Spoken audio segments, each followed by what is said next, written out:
तो दोस्तों आज मैं आपसे शेयर करने वाला हूँ अपना डे 13 ऑफ रमज़ान। तो सबसे पहले मैं सुबह उठ जाता हूँ, सैरी करता हूँ, देन पानी पीने के बाद मैं रख लेता हूँ रोज़ा। एंड रोज़ा रखने के बाद भाई मैं पढ़ता हूँ सबसे पहले नमाज़। इसके बाद ताज़ी हवा खाने के लिए मैं रुक करता हूँ अपनी छत का। फिर थोड़ी देर बाद सोने के बाद भाई टाइम हो जाता है ज़ोहर का, और ज़ोहर की नमाज़ पढ़ने मैं पहुँच जाता हूँ मस्जिद, क्योंकि आज दिन होता है जुमे का और आज ही होली का भी दिन होता है। और ज़ोहर की नमाज़ अदा करने के बाद भाई मैं रुक आता हूँ अपने घर की तरफ, और फिर उसके बाद टाइम हो जाता है असर का। असर में भाई मैं पहुँच जाता हूँ मस्जिद इफ्तारी लेके, और मस्जिद में इफ्तारी वगैरह देने के बाद भाई मैं जैसे ही घर आता हूँ तो घर पे भी पूरा इंतजाम हो रखा होता है। और आज के इफ्तार में होता है भाई मेरी फेवरेट पाव भाजी और चिकन बिरयानी। इफ्तार करने के बाद भाई मैं पढ़ता हूँ मगरिब की नमाज, और मगरिब की नमाज पढ़ने के बाद थोड़ी देर रेस्ट करने के बाद टाइम हो जाता है ईशा का, और ईशा में पहुंच जाता हूँ मैं मस्जिद। सबसे पहले पढ़ता हूँ मैं ईशा की नमाज, उसके बाद तरावी, और तरावी पढ़ने के बाद भाई मैं चल देता हूँ घर। और घर पहुँचने के बाद भाई मैं देखता हूँ कि पापा लाए होते हैं कुछ स्नैक्स खाने के बाद भाई मुझे आता है अपने दोस्तों का कॉल, और वो मुझे अपने घर इन्वाइट करते हैं गुजिया खाने के लिए।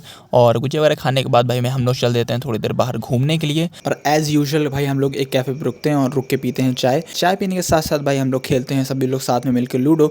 और मैं पर्सनल लेवल पे बात करूँ तो ये जो टाइम होता है ना शाम का इफ्तार के बाद का, वो सबसे ज़्यादा मेरा फेवरेट टाइम है, जिस टाइम में मैं अपने कुछ खास दोस्तों के साथ बैठता हूँ और चाय पीने के साथ साथ हम लोग कुछ बातें करते हैं और लूडो वगैरह खेलते हैं। और इसी के साथ एक हाई नोट पे ख़त्म होता है मेरा आज का ये दिन।